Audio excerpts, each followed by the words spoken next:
बिस्मिल्लाहिर्रहमानिर्रहीम। आज हम एप्लीकेशंस ऑफ रेजोनेंस इफेक्ट और मेसोमेरिक इफेक्ट के बारे में कुछ बात करेंगे। सबसे पहला जो एक प्रॉब्लम आता है वो ये है, प्रॉब्लम की स्टेटमेंट ये है कि why electron donating groups like OH, OCH3, NH2, NHCH3, Cl, CH3 etc. are ortho and para-directing as well as ring activating for an electrophile. And on the other hand, the electron withdrawing groups like nitro, CHO, COR are meta-directing as well as ring deactivating. So there are two reasons. इसके दो reasons हैं। ये जो ऊपर वाली statement है, number one, distribution of electron density on the ring. Number two, stability of sigma complex after substitution of the electrophile. इसमें हम एक एग्जांपल लेते हैं कि जब बेंजीन पर नाइट्रो ग्रुप लगा हुआ हो जो कि इलेक्ट्रॉन विड्रॉइंग है, यानी रिंग से अब इलेक्ट्रॉन विड्रॉ करता है और इलेक्ट्रॉन विड्रॉ करके रिंग को डीएक्टिवेट भी करता है, यानी फर्दर इलेक्ट्रोफिलिक सब्स्टिट्यूशन के लिए इसकी डीएक्टिवेशन भी करता है। नाइट्रो ग्रुप की साइड पर ये कॉर्नर आर्थो है, ये मेटा है, ये पैरा है। सिमिलरली ये आर्थो है, ये मेटा पोजीशन है। अब हम नाइट्रोबेंजीन के लिए रेजोनेटिंग स्ट्रक्चर लिख सकते हैं। अगर ये बॉन्ड जो नाइट्रोजन और ऑक्सीजन के दरमियान है, ऑक्सीजन की तरफ शिफ्ट हो, क्योंकि ऑक्सीजन की इलेक्ट्रोनेगेटिविटी ज्यादा है नाइट्रोजन से, तो ये इलेक्ट्रॉन पाई इलेक्ट्रॉन्स जो हैं वो ऑक्सीजन की तरफ शिफ्ट होते हैं और यहाँ नाइट्रोजन पर जो इलेक्ट्रॉन डेफिशिएंसी क्रिएट होती है उसको कवर करने के लिए ये जो पाई बॉन्ड है यहाँ शिफ्ट होता है और ये रेजोनेटिंग स्ट्रक्चर बन जाती है, यानी यहाँ पॉजिटिव चार्ज आ जाएगा, इलेक्ट्रॉन की डेफिशिएंसी हो जाएगी, जबकि यहाँ पर इलेक्ट्रॉन रिच हो जाएगा ऑक्सीजन। आप देख सकते हैं कि इस अमल में यहाँ ऑक्सीजन पर इलेक्ट्रॉन की ज्यादती हो गई, नेगेटिव चार्ज हो गया और उसी की सबब से यहाँ पर पॉजिटिव चार्ज आ गया। तो इस तरह की जो चीज या सिचुएशन क्रिएट होती है, हम इसको रेजोनेंस इफेक्ट कहते हैं या मीजोमेरिक इफेक्ट कहते हैं, यानी corresponding increase in the electron density and decrease in the electron density is called mesomeric effect. यहां से अगर आप पाई इलेक्ट्रॉन को यहां शिफ्ट करें तो पॉजिटिव यहां से सर्कुलेट करके आ जाएगा, ये नेक्स्ट रेजोनेटिंग स्ट्रक्चर बन जाएगी।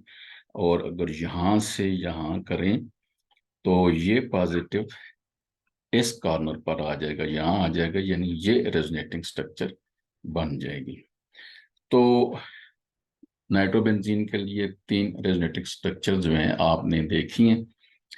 यहाँ पर हम ये साबित करना चाहते हैं कि इलेक्ट्रोफाइल जो है वो आर्थो पैरा पोजिशन पर क्यों नहीं जाता।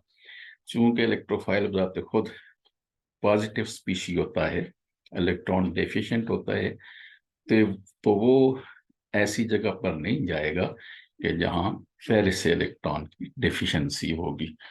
तो नाइट्रो की मौजूदगी में या नाइट्रो की तरफ दूसरे ग्रुप जो आप यूज करेंगे जो इलेक्ट्रॉन विड्रॉइंग हो, जैसा कि अल्डिहाइडिक ग्रुप हो या कीटो ग्रुप हो, यहाँ पर तो भी रेजोनेटिंग स्ट्रक्चर इसी तरह बनेगी। सो आप अगर देखें, इलेक्ट्रोफाइल आर्थो पोजिशन पर नहीं आ सकता क्योंकि बजाते खुद पॉजिटिव है, पॉजिटिव पर नहीं जा सकता। इसी तरह ये इलेक्ट्रोफाइल पैरा पोजिशन पर भी नहीं जा सकता और इस तरफ जो आर्थो पोजिशन है उस पर भी नहीं जा सकता। तो सिर्फ और सिर्फ एक ही पोजीशन इसके लिए बचती है, वो है मेटा पोजीशन। अगर आप इन तीनों स्ट्रक्चर्स में देखें तो मेटा पोजीशन पर जो है इलेक्ट्रॉन मौजूद हैं और यहाँ पर पॉजिटिव चार्ज नहीं आया। तो एक बात ये हो गई कि इलेक्ट्रोफाइल जो है वो ऑर्थो पैरा पर नहीं जाएगा, इलेक्ट्रॉन विड्रॉइंग नाइट्रो ग्रुप की मौजूदगी में वो मेटा पोजीशन पर ही जाएगा। दूसरा हम ये कहते हैं कि इलेक्ट्रॉन विड्रॉइंग ग्रुप जो है वो हमेशा डीएक्टिवेट करता है रिंग को फॉर इलेक्ट्रोफिलिक सब्स्टिट्यूशन। तो इसकी वजह ये है कि इलेक्ट्रोफाइल के लिए वही पोजीशन, वही सिचुएशन बेहतर होती है जहां पर उसे ज्यादा से ज्यादा इलेक्ट्रॉन की डेंसिटी मिल जाए, इलेक्ट्रॉन रिच माहौल हो, जहां पर किसी भी वजह से इलेक्ट्रॉन की डेंसिटी में कमी आ जाए और पॉजिटिव चार्ज आ जाए। जैसे कि यहाँ आप देखते हैं रिंग पर पॉजिटिव चार्ज आ गया, यानी इलेक्ट्रॉन की एज ए होल डेंसिटी में कमी आ गई है।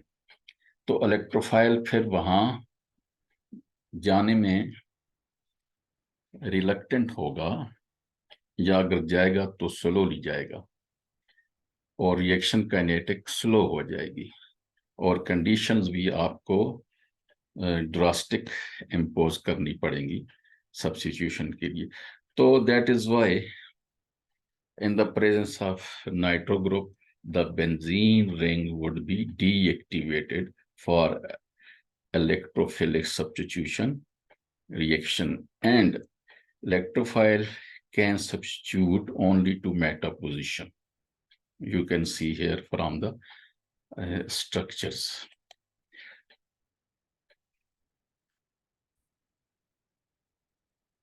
अब अगर नाइट्रोबेंजीन में हम देखें तो इलेक्ट्रोफाइल जब आएगा तो वो हमेशा मेटा पोजीशन पर ही आएगा। तो यहाँ से पाई इलेक्ट्रॉन जो है ये ई प्लस पर अटैक करेंगे और इलेक्ट्रोफाइल यहाँ पर अटैचमेंट हासिल कर लेगा और ऑटोमेटिकली यहाँ इलेक्ट्रॉन की डेफिशिएंसी आ जाएगी। No you can write the resonating structure. आप इसको यहाँ ले आए, पॉजिटिव यहाँ आ जाएगा, फिर आप इसको यहाँ ले जाएं, पॉजिटिव चार्ज यहाँ आ जाएगा। ये 3 रेजोनेटिंग स्ट्रक्चर्स बन गई हैं।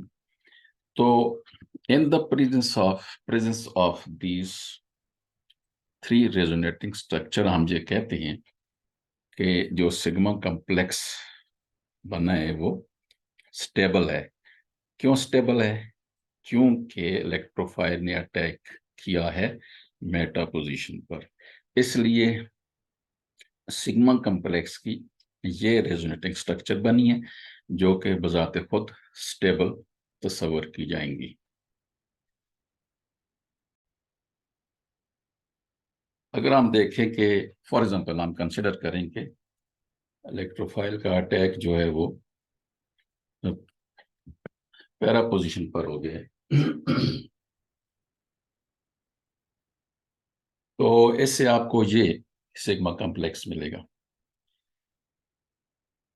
इसमें रेजोनेटिंग स्ट्रक्चर फिर आप लिख सकते हैं कि ये पाई बॉन्ड जहां आए तो प्लस यहां आ जाएगा, और अगर फिर ये पाई बॉन्ड यहां पर आ जाए तो फिर भी आप प्लस यहां पर कंसिडर करेंगे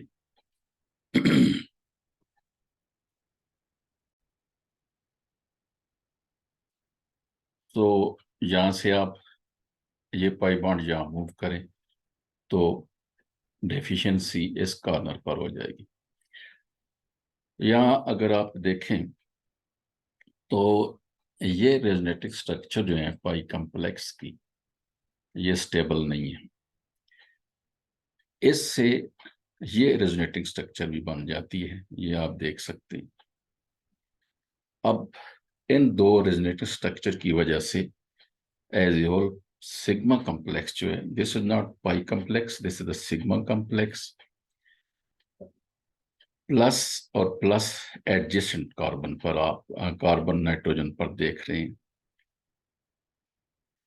जब ऐसी सिचुएशन पैदा हो जाए तो उसमें स्टेबिलिटी बहुत कम हो जाती है और हाईली अनस्टेबल एनवायरनमेंट क्रिएट होता है with respect to the energy. So it's mean कि अगर फॉर एग्जांपल इलेक्ट्रोफाइल जो है वो मेटा पैरा पोजिशन पर सब्स्टिट्यूट हो तो उसमें ये और ये रेजोनेटिंग स्ट्रक्चर्स बनेंगी जो कि एंटी स्टेबल हैं और एंटी स्टेबिलिटी को प्रोमोट करती हैं। सो ऐसी सिचुएशन जब होती है तो फिर रिएक्शन काइनेटिक जो है वो उस तरफ प्रोसीड नहीं कर सकती। तो अगर आप यही अटैक बजाय पैरा के आर्थो पर करवाएं तो तब भी यही सिचुएशन क्रिएट होगी जैसे कि यहाँ पर आप देख रहे हैं। तो this is the reason that why the electrophile in the presence of the nitro group और any other electron withdrawing group जो है वो ना आर्थो पर जाएगा ना पैरा पोजिशन पर जाएगा। अब हम एग्जांपल लेते हैं फिनोल की। फिनोल में OH ग्रुप जो आप देख रहे हैं यहाँ इसका लोन पेयर ऑफ इलेक्ट्रॉन भी मौजूद है ऑक्सीजन पर, तो ये इलेक्ट्रॉन डोनेटिंग है। OH जो है इलेक्ट्रॉन डोनेटिंग ग्रुप है और इस तरह और भी बहुत सारे इलेक्ट्रॉन डोनेटिंग ग्रुप जैसे कि हमने स्लाइड नंबर 1 में देखा है मौजूद हैं। अब आप देख सकते हैं फिनोल में किस तरह OH जो है वो रिंग को इलेक्ट्रॉन डोनेट करता है। तो ये पेयर जहाँ आए तो ये ऑटोमेटिकली इस कॉर्नर पर जाएगा, नेगेटिव चार्ज यहाँ आ जाएगा। अगर यहाँ से ये पाई बॉन्ड यहाँ शिफ्ट हो, नेगेटिव चार्ज यहाँ आएगा और ऑटोमेटिकली ये नेगेटिव चार्ज दो बॉन्ड के दरमियान आ जाएगा। ये रेजोनेटिंग स्ट्रक्चर आपको मिलेगी। अब ये यहाँ से यहाँ जाएगा, ये ऑटोमेटिकली यहाँ जाएगा और ये आपको रेजोनेटिंग स्ट्रक्चर मिल जाएगी। यहाँ भी ये रेजोनेंस इफेक्ट है कि O पर प्लस आ रहा है और रिंग पर नेगेटिव चार्ज सर्कुलेट कर रहा है। अब OH या इस तरह के जितने ग्रुप होंगे इलेक्ट्रॉन डोनेटिंग वो रिंग को इलेक्ट्रॉन रिच करेंगे, इसलिए किसी भी इलेक्ट्रोफाइल के लिए रिंग पर सब्स्टिट्यूट होना आसान हो जाएगा, यानी रिएक्शन की काइनेटिक फास्ट होना शुरू हो जाएगी, रिएक्शन जो है वो फिजिबल हो जाएगा, फेसाइल हो जाएगा। तो हम ये कहते हैं कि इलेक्ट्रॉन डोनेटिंग ग्रुप्स जो होते हैं OH की तरह दे आर रिंग एक्टिवेटिंग, ये रिंग को एक्टिवेट करते हैं for the substitution of electrophile और फॉर इलेक्ट्रोफिलिक सब्स्टिट्यूशन रिएक्शंस। एक बात और दूसरी बात अगर हम यहाँ पर गौर करें तो आर्थो पोजिशन इलेक्ट्रॉन रिच हुई है, पैरा पोजिशन इलेक्ट्रॉन रिच हुई है, फिर दूसरी तरफ ये पोजिशन सेम ही है, आर्थो पोजिशन इलेक्ट्रॉन रिच हुई है। और यहाँ से आप देख सकते हैं कि इलेक्ट्रोफाइल हमेशा इलेक्ट्रॉन रिच पोजिशन की तरफ जाता है, तो ज़ाहिर है इलेक्ट्रोफाइल जो है वो आर्थो पर आएगा, इलेक्ट्रोफाइल जो है वो पैरा पोजिशन पर आएगा। अब मेटा पोजिशन पर इलेक्ट्रोफाइल OH की मौजूदगी में नहीं आ सकता, या OH की तरह के इलेक्ट्रॉन डोनेटिंग ग्रुप्स जब हों तो वहाँ जो है वो हमेशा आर्थो और पैरा पोजिशन पर ही जाएगा, मेटा पर नहीं जाएगा। On the basis of the stability of sigma complex भी आप इस चीज को जस्टिफाई कर सकते हैं कि अगर आर्थो पोजिशन पर इलेक्ट्रोफाइल को सब्स्टिट्यूट किया जाए तो ये सिग्मा कॉम्प्लेक्स बनेगा। अब ये सिग्मा कॉम्प्लेक्स जो है इसकी रेजोनेटिंग स्ट्रक्चर्स आप देख सकते हैं। अब जो ही ये आर्थो पोजिशन पर इलेक्ट्रोफाइल अटैच होता है तो यहाँ प्लस आ जाता है। अब इस प्लस की डेफिशिएंसी को ये पाई इलेक्ट्रॉन पूरा करने के लिए यहाँ शिफ्ट होगा, ये रेजोनेटिंग स्ट्रक्चर मिलेगी, और ये यहाँ से यहाँ शिफ्ट होगा तो ये रेजोनेटिंग स्ट्रक्चर मिलेगी। और एक और रेजोनेटिंग स्ट्रक्चर भी आप बना सकते हैं कि लोन पेयर को यहाँ लें और ये आपको रेजोनेटिंग स्ट्रक्चर मिल जाएगी। अब आप देख सकते हैं कि ये अगर फिर वापस जाए और यहाँ पर इलेक्ट्रॉन की डेफिशिएंसी हो जाएगी, या इसको आप देख सकते हैं तो ये कार्बन जो है इलेक्ट्रॉन की डेफिशिएंसी जो इस पर क्रिएट हुई है उसको ख़त्म करने के लिए ये CH बॉन्ड तोड़ देगा। यानी ये सिग्मा CH बॉन्ड जिसके पास 2 इलेक्ट्रॉन है यहाँ पर चला जाएगा, और ये दोबारा से आपको बेंजीन रिंग मिल जाएगा। यानी aromaticity of the benzene ring will be restored, और इस तरह इलेक्ट्रोफाइल की सब्स्टिट्यूशन हो जाएगी ऑर्थो पोजीशन पर।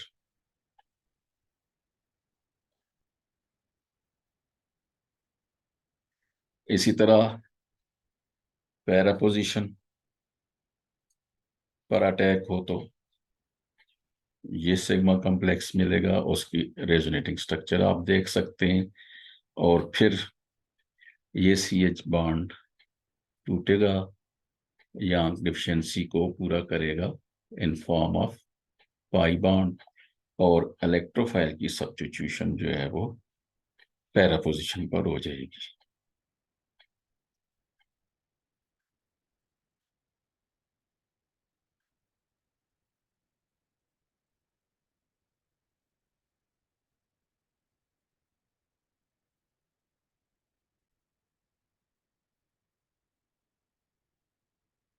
एक और हम एप्लीकेशन लेते हैं मेसोमेरिक इफेक्ट की,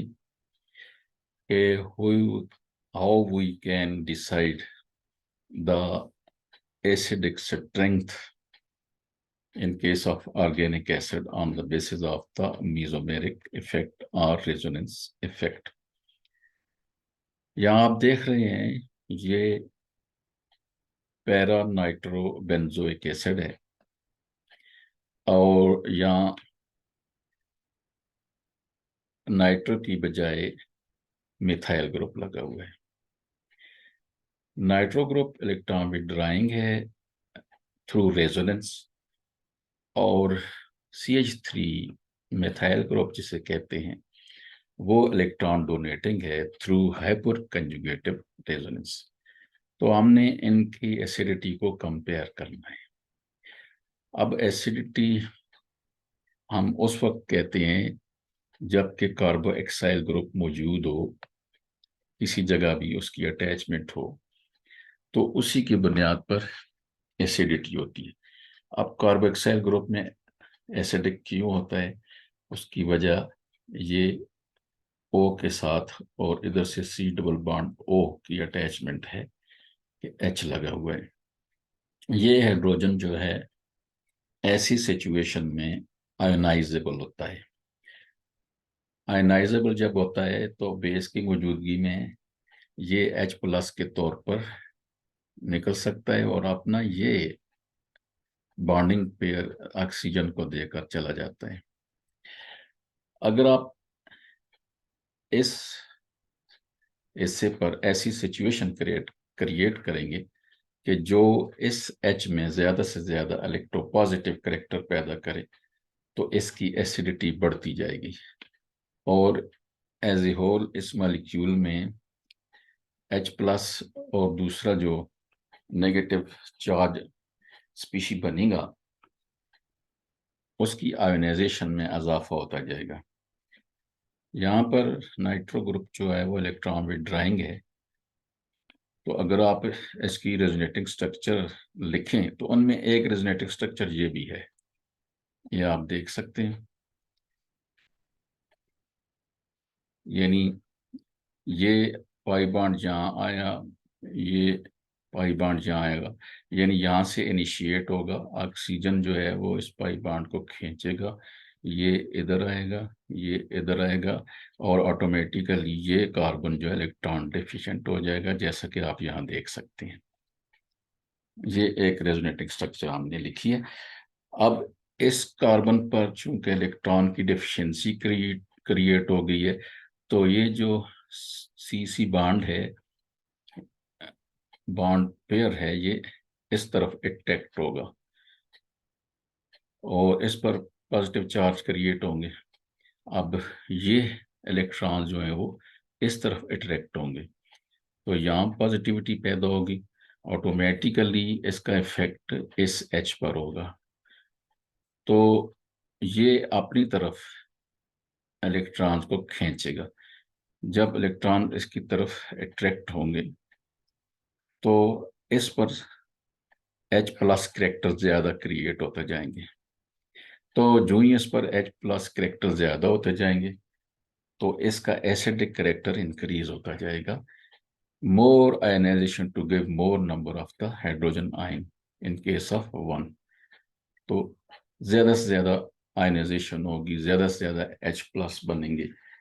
तो बेसिकली वही स्ट्रॉन्ग एसिड होता है जिसमें H प्लस ज्यादा से ज्यादा बनते हैं through the process of the ionization in the presence of any base.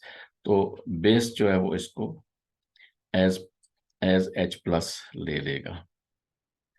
तो इस बुनियाद पर पैरा नाइट्रोबेंजोइक एसिड जो है वो मिथाइल पैरा पर जब होगा बेंजोइक एसिड के, तो वो ज्यादा एसिडिक हो जाएगा। अब चूंकि ये CH हाइपर कंजुगेशन में हिस्सा ले सकता है, अगर ये यहाँ चला जाए ऑटोमेटिकली ये इसको यहाँ जाना पड़ेगा पाई बॉन्ड को, और इसको ऑटोमेटिकली इस कार्बन पर आना पड़ेगा। तो आप देख सकते हैं कि इस कार्बन पर नेगेटिव चार्ज आ गया। अब ये नेगेटिव चार्ज यहाँ मौजूद है, तो ये इलेक्ट्रॉन को पंप करेगा इस तरफ, ऑटोमेटिकली ये इलेक्ट्रॉन को इधर पंप करेगा, ऑक्सीजन इलेक्ट्रॉन को इधर पंप करेगा, और इस पर जो पॉजिटिव करेक्टर हैं वो कम से कम होते जाएंगे। सो ये येलो एरिया आपको H का नजर आ रहा है, इसमें here acidic character in hydrogen of COH group gets decrease and hence difficult for a base to abstract H plus as an acid. So this is the reason कि mesomeric effect जो है वो हमने अप्लाई करके यहाँ ये देखा कि इनमें कौन सा ज्यादा एसिडिक है और कौन सा उसके मुकाबले में लेस एसिडिक है।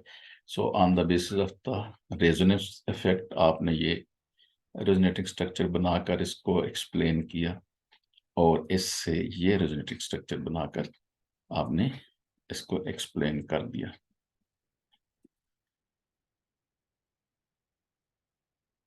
इसी तरह और बहुत सारी जगहों पर आप स्ट्रेंथ ऑफ बेसिस में भी मेसोमेरिक इफेक्ट को यूटिलाइज कर सकते हैं, और बहुत सारी एग्जांपल में भी जो है वो मेसोमेरिक इफेक्ट को यूटिलाइज कर सकते हैं एसिड एंड डिफरेंट एसिड्स की जो स्ट्रेंथ है उसको कंपेयर करने के लिए। एक नेक्स्ट एग्जांपल जो है वो हमारे सामने है कि on the basis of the mesomeric effect या उसकी एप्लीकेशन की बुनियाद पर हम ये डिसाइड कर सकते हैं कि कौन सी जो रेजोनेटिंग स्ट्रक्चर्स बनती हैं या कौन सी मॉलिक्यूलर स्ट्रक्चर जो है वो ऑर्गेनिक मॉलिक्यूल्स की वो स्टेबल है। On the basis of the resonance effect हम ये मिसाल ले सकते हैं stabilities of the carbonium ions.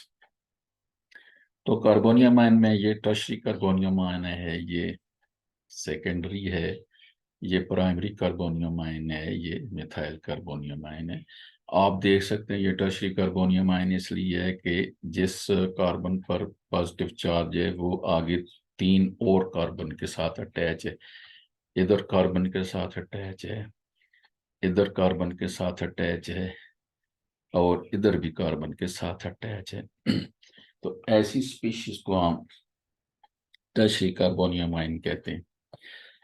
ये टर्शियरी कार्बोनियम आयन जो है, इसमें हाइपर कंजुगेटिव रेजोनेंस हो सकता है, जैसा कि हमने पहले भी इसको पढ़ा है कि ये CH बाड जो है, सिग्मा बाड, वो अल्टरनेट पोजीशन पर है इस C+ के। तो इसकी डेफिशिएंसी को कवर करने के लिए ये CH बाड टूट कर यहाँ आ सकता है और इस तरह ये आपके पास एक हाइपर कंजुगेटिव स्ट्रक्चर बन जाती है, यानी H पर प्लस चार्ज आ गया और दरमियान में कोई बॉन्ड नहीं है, इसलिए हम इसको हाइपर कंजुगेशन भी कहते हैं और नो बॉन्ड रेजोनेंस भी कहते हैं। अब ये एक रेजोनेटिंग स्ट्रक्चर बन गई इस हाइड्रोजन की वजह से। अगर आप गौर करें तो ये हाइड्रोजन भी अल्टरनेट पोजीशन पर है इसके, ये हाइड्रोजन भी, ये CH बाड भी अल्टरनेट पोजीशन पर है। इधर आए, इसमें इसमें इसमें यही सिचुएशन मिलेगी। इधर आए तो ये तीनों हाइड्रोजन की यही सिचुएशन है। तो total number of the hydrogen are 9 here. So एक तो हमने लिख दी है और 8 मजीद आप जो है रेजोनेटिंग स्ट्रक्चर लिख सकते हैं, यानी एक इससे लिखें, एक इससे लिखें, इससे लिखें, इससे लिखें, इससे, इससे, इससे, इससे लिखते जाएं। 8 आपको रेजोनेटिंग स्ट्रक्चर और मिल जाएंगी, यानी टोटल रेजोनेटिंग स्ट्रक्चर आपको 9 मिल जाएंगी टर्शियरी कार्बोनियम आयन में। ये सेकेंडरी कार्बोनियम आयन है। आप सी, इधर दो सी जिस पर पॉजिटिव चार्ज है वो इधर एक कार्बन से डायरेक्ट अटैच है और इधर एक कार्बन से। तो जब सेकेंडरी कार्बोनियम आयन की एक निशानी ये है कि वो 2 कार्बन के साथ अटैच होगा और एक निशानी ये भी है कि एक H भी डायरेक्टली उस पर लगा हुआ होगा, तो सेकेंडरी कार्बोनियम आयन है। इसके लिए आप देख सकते हैं ये H जो है वो अपना सिग्मा बाड यहाँ दे तो यहाँ पाई बाड बन जाएगा, ये देखें, और यहाँ जो है ये CH बाड खत्म हो जाएगा। आप देख सकते हैं नो बाड रेजोनेंस हो जाएगा और एक रेजोनेटिंग स्ट्रक्चर आपके सामने आ जाएगी। कुल 6 हाइड्रोजन हैं जो कि अल्टरनेट पोजीशन पर हैं कार्बन प्लस की। तो 6 रेजोनेटिंग स्ट्रक्चर बन सकती हैं। एक हमने बना दिए, 5 हम मजीद बना सकते हैं। मसलन अगली इससे बनाएं, उससे अगली इससे बनाएं, फिर इधर आ जाएं, इससे एक बनाएं, इससे बनाएं, इससे बनाएं। तो 6 रेजोनेटिंग स्ट्रक्चर टोटल जो है वो सेकेंडरी कार्बोनियम आयन की सूरत में आपको मिल जाएंगी। प्राइमरी कार्बोनियम आयन की तरफ आए तो इसकी मिसाल आप देख सकते हैं कि ये पॉजिटिव कार्बन है और ये सिर्फ और सिर्फ एक कार्बन से जुड़ा हुआ है, तो इसलिए ये प्राइमरी कार्बन है और ये प्राइमरी कार्बोनियम आयन है। दूसरी जो इसकी निशानी है कि इसके साथ 2 H लगे हुए हैं, तो ये प्राइमरी कार्बोनियम आयन है। अब ये हाइड्रोजन यहाँ पर अल्टरनेट पोजीशन पर है तो सिग्मा बॉन्ड यहाँ ट्रांसफर हो सकता है, नो बॉन्ड रेजोनेंस या हाइपर कंजुगेशन हो सकती है और आपके पास ये रेजोनेटिंग स्ट्रक्चर बन जाती है। अब दूसरी इससे बनाएं, तीसरी इससे बनाएं, तो एक हमने बना ली और 2 और आप बना सकते हैं, यानी इससे भी बना सकते हैं, इससे भी। तो टोटल जो है वो आपको इसमें 3 रेजोनेटिंग स्ट्रक्चर मिल जाएंगी। मेथाइल कार्बोनियम आयन में अगर आप आ जाएं तो प्लस C+ है, इस पर C पर पॉजिटिव चार्ज है, लेकिन इधर इधर इधर हाइड्रोजन मौजूद हैं इसलिए नो बॉन्ड रेजोनेंस या हाइपर कंजुगेशन यहाँ नहीं हो सकती, इसलिए हम यहाँ ये लिखेंगे कि there is no resonating structure through hyperconjugation. Now हमारे पास एक असूल है कि ऐसी स्पीशी जिसकी ज्यादा से ज्यादा रेजोनेटिंग स्ट्रक्चर्स बनती हैं वो ज्यादा स्टेबल होती है। तो सबसे ज्यादा टर्शरी कार्बोनियम आयन की बनी है जो कि 9 है, फिर सेकेंडरी की बनी है जो कि 6 है, फिर प्राइमरी की बनी है जो कि 3 है, और फिर मिथाइल जिसकी कोई रेजोनेटिंग स्ट्रक्चर नहीं बनी। तो इसलिए स्टेबिलिटी आर्डर जो होगा वो tertiary carbonium ion is more stable than secondary carbonium ion.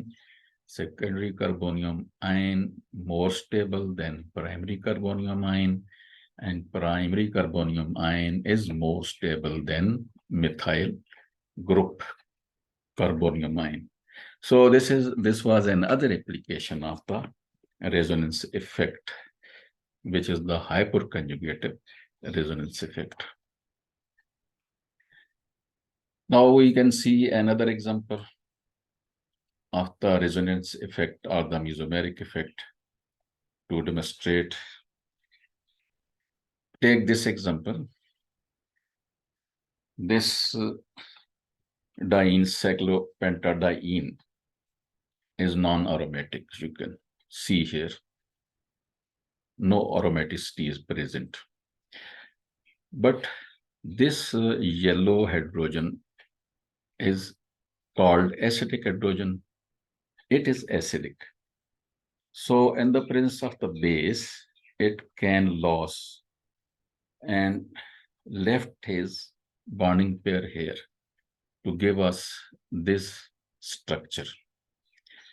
यानी ये हाइड्रोजन जो है ये पॉजिटिव नेचर रखेगा ऐसी सिचुएशन में, ऐसे मॉलिक्यूल में, और एसिडिक हाइड्रोजन हो जाएगा, और किसी बेस के लिए इसको यहां से निकालना, एब्स्ट्रैक्ट करना आसान हो जाएगा। और इस रिएक्शन की काइनेटिक जो है वो इसके मुकाबले में फास्ट होगी। ये दो रिएक्शन हम कंपेयर कर रहे हैं। अब ऐसा क्यों हुआ है? क्योंकि अगर आप देखें तो ये सी एच बॉन्ड पेयर यहाँ पर नेगेटिव चार्ज के तौर पर इस कॉर्नर पर रह गया। अब ये सिस्टम साइक्लिक भी है। Now this system is aromatic. क्यों कि यहाँ पर 3 इलेक्ट्रॉन पेयर्स आपको नजर आ रहे हैं। एक इलेक्ट्रॉन पेयर ये है, एक पाई बॉन्ड ये है, एक पाई बॉन्ड ये है। अब ये अल्टरनेट भी हैं एक दूसरे के, और ये ring as a whole planar भी है। तो ये इलेक्ट्रॉन यहाँ शिफ्ट होकर, ये इलेक्ट्रॉन यहाँ शिफ्ट होकर ये रिजल्टिंग स्ट्रक्चर दे देंगे, और ये यहाँ शिफ्ट होकर ये यहाँ शिफ्ट होकर ये रेजोनेटिंग स्ट्रक्चर दे सकते हैं। अब ये हकल रूल को भी ओबे करता है और एरोमेटिसिटी को भी ओबे करता है। Now this species is aromatic in nature because the system is planar having the resonance, so aromatic in nature. तो aromaticity किसी जगह पर उसका आना ये स्टेबिलिटी की बुनियाद है। इसलिए ये रिएक्शन जो है ये फौरन अपना यहाँ पर H+ लूज करेगा, बेस को दे देगा, और ये इस सिचुएशन में आएगा। क्यों? क्योंकि स्टेबल सिचुएशन में आ रहा है। तो जब भी कोई सिस्टम ड्राइव करता है टूवर्ड द स्टेबिलिटी आसानी से, तो उस रिएक्शन की जो काइनेटिक है वो फास्ट हो जाती है, वो रिएक्शन फिजिबल हो जाता है, वो फिसाइल हो जाता है, वो आसान हो जाता है, क्योंकि आगे जो है जो प्रोडक्ट बन रहा है वो स्टेबल प्रोडक्ट है।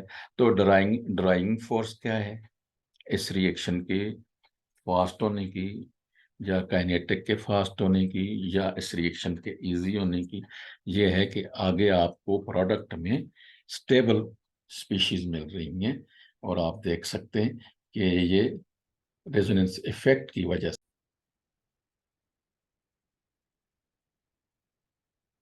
ऊपर वाली एग्जांपल के मुकाबले में या इस एग्जांपल में आई तो ये भी नॉन एरोमेटिक है।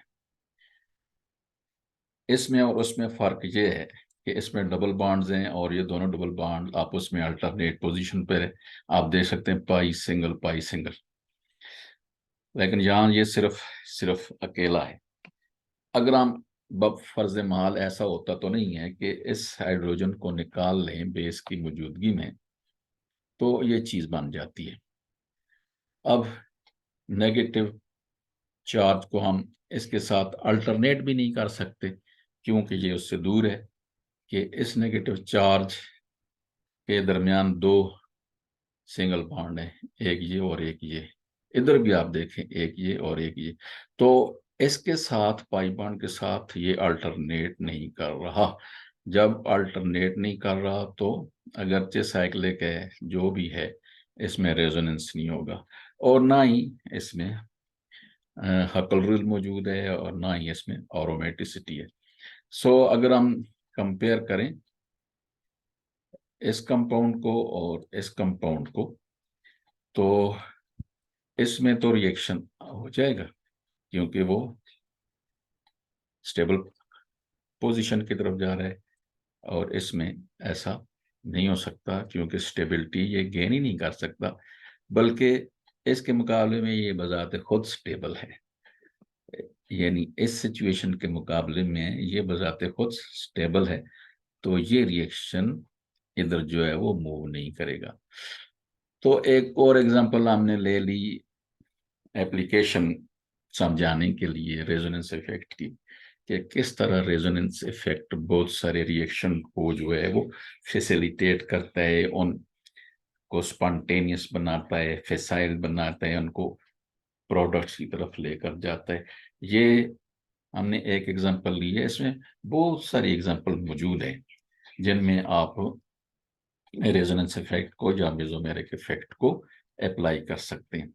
हमने कुछ एग्जांपल्स यहाँ पर डिस्कस किए हैं, रेजोनेंस इफेक्ट या मेसोमेरिक इफेक्ट की एप्लीकेशंस के तौर पर, कि आप इनकी बुनियाद पर किन किन चीज़ों में का डिसीजन ले सकते हैं, किन किन चीज़ों को लॉजिकली या थ्योरेटिकली एक्सप्लेन कर सकते हैं कि इन इफेक्ट्स की वजह से जो है ये चीज़ हो रही है।